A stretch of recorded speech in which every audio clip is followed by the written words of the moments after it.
बिस्मिल्लाहिर्रहमानिर्रहीम। अस्सलाम वालेकुम नाज़रीन, मैं अहमद फ़वाद हूँ और आप मेरा यूट्यूब चैनल देख रहे हैं। नाज़रीन, बड़ी खबर और ब्रेकिंग न्यूज़ के साथ आज के व्लॉग में आपकी खिदमत में हाजिर हुआ हूँ। इमरान खान साहब की सुप्रीम कोर्ट में पेशी और चीफ जस्टिस काजी फ़ाइज़ ईसा के सामने खुद पेश होकर दलाइल का बड़ा फैसला सामने आ गया है। सुप्रीम कोर्ट ऑफ पाकिस्तान में 6 माह के बाद चीफ जस्टिस काजी फ़ाइज़ ईसा ने बिल आखिर जो मुकदमा है वो समाअत के लिए मुकर्रर कर लिया है। हंगामी डेवलपमेंट, रात गए अहम तरीन तफसीलात आपके साथ में शेयर करूंगा। दूसरी तरफ नाज़रीन, फ़ौज में अहम ओहदों के ऊपर अचानक जो बड़ी तब्दीलियां हैं वो हुई हैं और कुछ नई तैनातियां की गई हैं। क्या रद्दोबदल, क्या नई तैनातियां हुई हैं, इस पर भी कुछ अहम तरीन तफसीलात हैं, वो भी आज के व्लॉग में आपके साथ में शेयर करूंगा। सबसे पहले तो नाज़रीन, आज की अहम तरीन डेट आपको बताता चलूँ कि सुप्रीम कोर्ट ऑफ पाकिस्तान ने फैज़ाबाद धरना कमीशन से मुतल्लिक जो केस ज़ेर समाअत था, इस पर तहरीरी हुक्मनामा जारी कर दिया है। और इस केस में चीफ जस्टिस काजी फ़ाइज़ ईसा की सरबराही में जो बेंच था, इसने फैज़ाबाद धरना कमीशन की जो रिपोर्ट है इसे TROs के ही मुखालिफ करार दे दिया है। तफसीलात के मुताबिक नाज़रीन, कमीशन ने मैंडेट से बाहर जाकर इसरार किया कि एक मखसूस शख्स ने कुछ गलत नहीं किया। रिपोर्ट में महज जुमलाबाजी और इस्लाहात हैं, ठोस मवाद नहीं। ये तहरीरी हुक्मनामा जारी किया गया है। अब नाज़रीन, इसका थोड़ा सा जो कुछ बैकग्राउंड है वो मैं आपको बताता चलूँ, जो कि आपने जहन में रखना है कि ये जो इंक्वायरी कमीशन था, इसने इस फैज़ाबाद धरना से रिलेटेड जो तहकीकात की थी, इसमें जनरल फैज़ हमीद जो कि साबिक DG ISI थे, इन्हें क्लीन चिट दी थी। और चीफ जस्टिस काजी फ़ाइज़ ईसा साहब जो हैं वो अपने रिमार्क्स में और ओपन कोर्ट्स में जो उनकी जानिब से जो ऑब्जर्वेशन सामने आ रही थी, उससे साफ ये तासुर मिल रहा था कि चीफ जस्टिस काजी फ़ाइज़ ईसा जो हैं वो चाहते थे कि जनरल फैज़ हमीद जो हैं उनके ऊपर मलबा डाला जाए और वो इसके ज़िम्मेदार हैं और उनके अगेंस्ट कोई जो इंक्वायरी है या जो कार्रवाई है वो हो। लेकिन जब ये रिपोर्ट सामने आई, जो मैंने भी कोर्ट के अंदर ऑब्ज़र्व किया, तो इस रिपोर्ट पर चीफ जस्टिस काजी फ़ाइज़ ईसा साहब काफ़ी ज़्यादा बरहम थे। और बाज़ लोगों का तो ये ख्याल है कि चूँकि फैज़ हमीद साहब को इसमें क्लीन चिट दी गई, इसलिए काजी साहब इस रिपोर्ट को मान नहीं रहे। और इवन कि इस तहरीरी हुक्मनामे में भी जो उन्होंने एतराज़ उठाया वो यही था जी कि एक मखसूस शख्स ने कुछ गलत नहीं किया, ये इस कमीशन के अंदर लिखा गया है। अब वो मखसूस शख्स कौन है, वो मखसूस शख्स का नाम नहीं लिया गया। वो मखसूस शख्स जिसकी तरफ इशारा किया गया वो जनरल फैज़ हमीद हैं। तो बहरहाल जी, ये तहरीरी हुक्मनामा जारी हुआ है और 2 हफ्तों में वफाकी हुकूमत से सुप्रीम कोर्ट ऑफ पाकिस्तान ने इस मामले के ऊपर जो रिपोर्ट है वो भी तलब कर ली है। दूसरी तरफ नाज़रीन, नैब तरमीम के हवाले से सुप्रीम कोर्ट ऑफ पाकिस्तान ने जो इंट्रा कोर्ट अपीलें दायर हुई थी, इस पर लार्जर बेंच तश्कील दे दिया है और केस की जो समाअत है वो होने जा रही है 14 मई को। अब इसका नाज़रीन थोड़ा बैकग्राउंड इस तरह से है कि जो नैब तरामीम की गई थी हुकूमत की जानिब से, PDM हुकूमत की जानिब से, और इस PDM हुकूमत ने इन नैब तरामीम में ख़ुद को NRO 2 दिया था और अपने जो सारे केसेस थे इन तरामीम के ज़रिए उनके फिर बाद में वो ख़त्म हो गए थे। तो बहरहाल जी, इमरान खान साहब ने ये नैब जो तरमीम थी वो सुप्रीम कोर्ट में लेकर आए थे, इसे चैलेंज किया गया था और चीफ जस्टिस उमर अता बंदयाल, जो कि चीफ जस्टिस काजी फ़ाइज़ ईसा साहब से पहले चीफ जस्टिस थे, उन्होंने इन नैब तरामीम को कलअदम करार दे दिया था। इन नैब तरामीम को कलअदम करार देने के बाद वफाकी हुकूमत ने सुप्रीम कोर्ट में ही इंट्रा कोर्ट जो अपील है वो इस केस में दायर की थी और इसमें ये कहा गया था कि चूँकि जो पहली दरख्वास्त थी वो इमरान खान साहब की तरफ से दायर की गई थी, तो इमरान खान साहब अगर इसमें खुद पेश होना चाहें तो इमरान खान साहब पेश हो सकते हैं और दलाइल दे सकते हैं, जिसके और इवन के जो हुक्मनामा था वो भी इमरान खान साहब को अडयाला जेल भेजने का हुक्म दिया गया था इसी केस का। इस पर इमरान खान साहब ने रिस्पॉन्ड करते हुए कहा था कि बिल्कुल वो खुद पेश होना चाहते हैं और जो दलाइल हैं वो देना चाहते हैं। तो अब नाजरीन, ऑलमोस्ट 6 महीने गुजरने के बाद ये जो केस है वो समाअत के लिए मुकर्रर कर लिया गया है और इस केस में इमरान खान साहब भी कह चुके हैं और अदालत भी कह चुकी है, इसलिए इमरान खान साहब की सुप्रीम कोर्ट ऑफ पाकिस्तान में पेश होना इस मुकदमे में और दलाइल होना इस हवाले से जो गुफ्तगू है वो की जा रही है। बहरहाल इस पर जी कुछ हुकूमती ज़राए का क्या कहना है, ख़बर आपके साथ में शेयर करता चलो जी।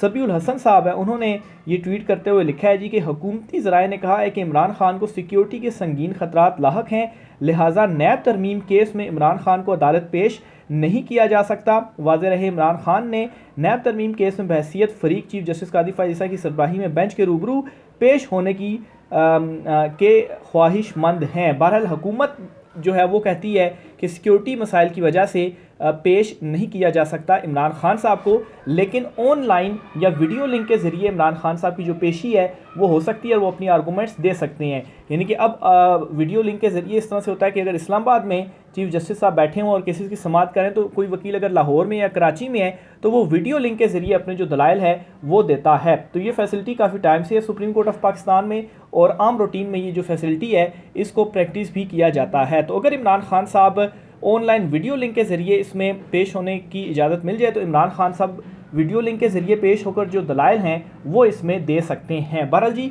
ये 5 रुकनी लार्जर बेंच है जो कि बनाया गया है, और इस लार्जर बेंच में चीफ जस्टिस ऑफ पाकिस्तान काजी फ़ाइज़ ईसा जो है वो सरबराही कर रहे हैं। ये 5 रुकनी लार्जर बेंच है। 14 मई को इंट्रा कोर्ट अपीलों पर ये समाअत करेगा। इसमें जी जस्टिस अमीनुद्दीन खान भी हैं, जस्टिस जमाल खान मंदोखेल भी हैं, जस्टिस अतर मिनल्ला भी हैं, और जस्टिस हसन अजहर रिजवी जो हैं वो भी इसमें शामिल हैं। रजिस्ट्रार ऑफिस ने वफाक और अटॉर्नी जनरल को जो नोटिस हैं वो भी इस केसेस में जारी कर दिए हैं। बहरहाल जी, ये एक अहम तरीन मामला था जो कि चीफ जस्टिस काजी फ़ाइज़ ईसा की जानिब से जो एक अब तो खैर प्रैक्टिस एंड प्रोसीजर एक्ट के बाद 3 रुकनी कमेटी कायम हुई, और वो 3 रुकनी जो कमेटी है वो डिसाइड करती है कौन सा मुकदमा किस बेंच के सामने लगेगा। तो बहरहाल उस कमेटी ने ये डिसाइड किया और उसके बाद ये जो केस है वो समाअत के लिए मुकर्रर किया गया है। बहरहाल जी, ये वो पार्लिमान है या इस वक्त वो हुकूमत है जिसके हवाले से ये भी चीज़ें सामने आई थी कि ये चीफ जस्टिस काजी फ़ाइज़ ईसा साहब को एक्सटेंशन जो है वो भी देना चाहती है। बहरहाल मखसूस नशिस्तें वापस होने के बाद अब 2/3 अक्सरियत हुकूमत के पास नहीं रही, तो जिसकी वजह से अब अगर ये कोई प्लान था भी तो उसके ऊपर ये इम्प्लीमेंट नहीं कर पाएंगे। नए नैब कवायद जो हैं वो भी तैयार किए जा रहे हैं। नैब के हवाले से एक और बड़ी जो पेशरफ्त है वो सामने आई है। करप्शन केसेस में सियासतदानों को बड़ा रिलीफ, नैब के नए कवायद व ज़वाबित तैयार। स्पीकर कौमी असम्बली अयाज सादिक की चेयरमैन नैब से मुलाकात हुई, जिसके की अंदरूनी कहानी के मुताबिक स्पीकर ने नैब चेयरमैन को नए SOPs से आगाह कर दिया है। नए SOPs के मुताबिक नैब किसी भी सियासतदान को बराह रास्त गिरफ्तार नहीं कर सकेगा। रुकन के खिलाफ शिकायत पर स्पीकर और चेयरमैन सेनेट से नैब रब्ता करेगी और महज इल्ज़ामात पर कार्रवाई नहीं करेगी। तो ये नए जो ज़वाबित हैं वो तैयार कर लिए गए हैं और इस हवाले से आगाह भी किया गया है। इसके अलावा जी, स्पीकर अयाज सादिक ने नए कवायद व ज़वाबित से चेयरमैन नैब को आगाह करते हुए बताया कि तहकीकात की सतह पर भी रुकने पार्लियामेंट को गिरफ्तार करने की इजाज़त नहीं होगी, जबकि नैब का कोई अफसर मीडिया या आवाम में बयान भी नहीं देगा। नए कवायद व ज़वाबित के मुताबिक नैब अफसर सियासी रहनुमा के खिलाफ करप्शन के खिलाफ रेफरेंस दायर होने पर ही बयान देगा, और अहकामात की खिलाफ वर्जी करने वाले अफसर को 1 माह से 1 साल कैद जबकि 10 लाख रुपए जुर्माने की सज़ा सुनाई जाएगी। तो एक मरतबा पहले भी नैब में तरमीम करके तो इन्होंने ख़ुद को NRO 2 दिया था। बहरहाल अभी भी मज़ीद ये जो नए कवायद हैं वो जारी किए गए हैं। आगे चलते हुए नाज़रीन आपको बताता चलूँ कि फ़ौज में अहम तरीन जो ओहदों के ऊपर कुछ तब्दीलियाँ हैं वो हुई हैं और नई जो तैनातियाँ हैं वो हुई हैं। पाक फ़ौज के 3 मेजर जनरल्स की लेफ्टिनेंट जनरल्स के ओहदे पर तरक्की व तैनाती। आर्मी चीफ आसिम मुनीर ने तरक्की पाने वाले 3 स्टार जनरल्स की तैनाती कर दी है। लेफ्टिनेंट जनरल उमर बुखारी को जो है वो कमांडर 11 कोर पेशावर तैनात कर दिया गया। इससे कबल लेफ्टिनेंट जनरल हसन अजहर हयात खान को कोर कमांडर पेशावर के ओहदे पर फ़राइज़ सरअंजाम जो है वो दे रहे थे, जिनका तबादला कर दिया गया है। लेफ्टिनेंट जनरल अनायत को chief of logistic services GHQ तैनात कर दिया गया है, जबकि लेफ्टिनेंट जनरल अहमद शरीफ को DG ISPR के ओहदे पर बरकरार रखा गया है। आर्मी चीफ ने गुज़श्ता रोज़ तीनों मेजर जनरल्स को लेफ्टिनेंट जनरल के ओहदे पर तरक्की दी है। तो ये जी कुछ आज की अहम तरीन तफसीलात हैं और फ़ौज के अंदर ये जो अहम तरीन तैनातियाँ हैं, जो अहम तरीन तकर्रियाँ या प्रमोशन जिसको कहें, वो हुई हैं। वापस आता हूँ जी चीफ जस्टिस काजी फ़ाइज़ ईसा और ये जो मैटर है इस वक्त नैब तरामीम वाला, तो इसके ऊपर भी काफ़ी ज़्यादा इस वक्त रिजर्वेशंस का इजहार किया जा रहा है कि चीफ जस्टिस काजी फ़ाइज़ ईसा जो हैं वो इस नैब वाले केस की सरबराही ना करें, इस नैब केस को ना सुने, क्योंकि जो तरामीम का अदम करार दी गई हैं और ये जो वफाकी हुकूमत की इंट्रा कोर्ट अपील है, अगर ये एक्सेप्ट कर ली जाती है और वो जो तरामीम थी जिसके ज़रिए जो PDM हुकूमत थी उसने ख़ुद को NRO 2 दिया था, अगर उसको बरकरार रखा जाता है तो इसमें फिर इस तरह से तासुर लिया जाएगा कि चीफ साहब जो हैं वो इसी हुकूमत ने ही आइनी तरमीम के ज़रिए एक्सटेंशन देनी थी, तो एक कंट्रडिक्शन आ सकता है। खैर, मखसूस नशिस्तें ना मिलने के बाद अब तो आइनी तरमीम नहीं हो सकती, लेकिन ये जो सवाल है वो उठाया जा रहा है। बहरहाल जी, चीफ जस्टिस कादी फैज़ ईसा साहब का हमेशा ये मानना है कि जो पार्लिमान है वो बालादस्त है और जो पार्लिमान फ़ैसला करेगी और वही जो फ़ैसला वो इम्प्लीमेंट होना चाहिए। बहरहाल जी, जो रूलिंग दी थी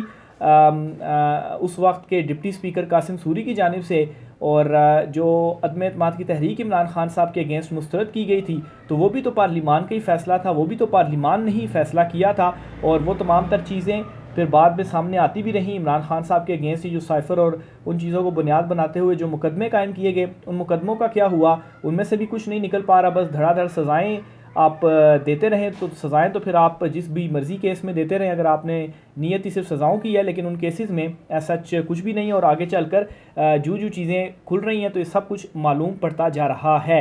तो बहरहाल जी, उस रूलिंग को भी फिर सुप्रीम कोर्ट ऑफ पाकिस्तान ने ही ख़त्म किया था, मामलात सारे रिवर्स किए थे। इवन के इमरान खान साहब ने तो असेंबलीज तक डिज़ोल्व कर दी थी और वो इलेक्शन में चले गए थे, लेकिन उनको फिर रिवर्स किया गया और फिर अदम एतमाद की तहरीक आई। लेकिन उसके बाद भी इमरान खान साहब ने जो असेंबलियाँ थी वो तहलील की और अगर ये कहा जाता है जी कि ये जो डिसीजन था तहरीक अदम एतमाद वाला कि चले वो गलत था और सुप्रीम कोर्ट ने फिर उसको रिवर्स कर दिया और फिर उसके बाद इमरान खान साहब के अगेंस्ट अदम एतमाद की तहरीक लाकर इमरान खान साहब को हटाया गया, तो फिर उसके बाद जो पंजाब और केपी की असम्बलियाँ इमरान खान साहब ने तहलील की थी वो तो आईन कानून के मुताबिक की थी और फिर उसके बाद वहाँ पर जो इलेक्शंस की तारीख दी गई थी वो भी बिल्कुल आईन कानून के मुताबिक थी। इमरान खान साहब तो इलेक्शन चाहते थे, लेकिन इतना ज़्यादा जो डिले है वो क्यों किया गया। इवन के सुप्रीम कोर्ट ऑफ पाकिस्तान का फ़ैसला भी आया, उस फैसले की भी हुक्म अदूली हुई और इलेक्शन कमीशन की जानिब से वो फ़ैसला नहीं माना गया। तो उस फैसले पर सुप्रीम कोर्ट के अमल दरामद ना होने पर भी कोई जो तौहीन अदालत की कार्रवाई थी वो उस वक्त नहीं की गई। तो फिर उस वक्त क्यों जो पार्लिमान थी वो सुप्रीम नहीं थी, क्योंकि असल में तो जो स्पीकर होता है या जो वज़ीर आला होता है तो यही पार्लिमान है और यही जमहूरी हुकूमत थी और फैसले थे उनकी जानिब से किए गए, तो और पीटीआई की वहाँ पर हुकूमत थी, तो फिर इन फैसलों को एक्सेप्ट क्यों नहीं किया गया। और अगर सुप्रीम कोर्ट ऑफ पाकिस्तान ने फैसले दिए उनके ऊपर इम्प्लीमेंट नहीं हुआ, तो आखिर उन लोगों के ख़िलाफ़ फिर जो कार्रवाई है वो क्यों कर नहीं की गई कि उन्होंने सुप्रीम कोर्ट ऑफ पाकिस्तान के जो अहकामात हैं वो नहीं माने और तौहीन अदालत जो है वो की। बहरहाल जी, इससे तो आप ही कह सकते हैं कि जिसका जो दिल है वो वही चीज़ें कर रहा है।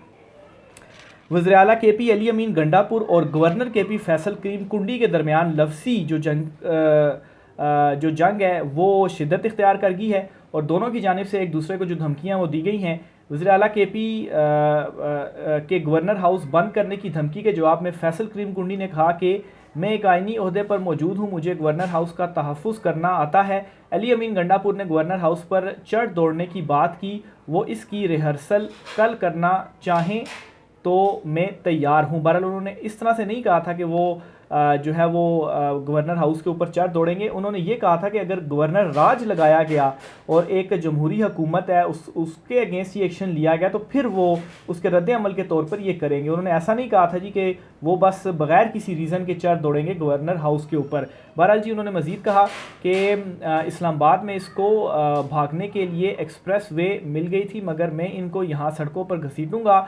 गवर्नर ने वज़ीर आला को ख़बरदार किया कि वो अपनी ज़ुबान को लगाम दे, वरना मुझे निमटना आता है।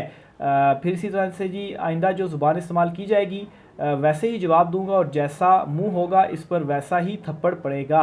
दूसरी जानिब DI खान में अदालत में पेशी के मौका पर जो है वो गुफ्तगू करते हुए अली अमीन गंडापुर ने कहा कि फैसल करीम कुंडी को वार्निंग देते हैं कि तुम्हारे पास आइनी ओहदा है, इसलिए सियासी गुफ्तगू से इज्तनाब करो, वरना बतौर वज़ीर आला सब कुछ बंद कर दूंगा, यानी कि आपको जो फैसिलिटीज़ दी गई हैं वो बंद कर दूंगा। उन्होंने कहा जी कि हम अदालतों का एहतराम करते हैं, इसलिए पेश हो रहे हैं और किसी किस्म का इस्तस्ना भी नहीं ले रहे। उन्होंने कहा कि मेरी वार्निंग पर अमल ना हुआ तो तुम्हारी ग्रांट, गाड़ी, पेट्रोल सब बंद करके गवर्नर हाउस को तारीखी विरसा करार देकर वहां आवाम का दाखिला मुफ्त कर दूंगा। तो ये जी अली अमीन गंडापुर और फैसल करीम कुंडी जो है वो इस वक्त आमने सामने हैं। बहरहाल ये जी आज कुछ आम तरीन तफसीलात थी, राय का इज़हार कीजिएगा। इजाज़त दीजिए, अल्लाह हाफ़िज़।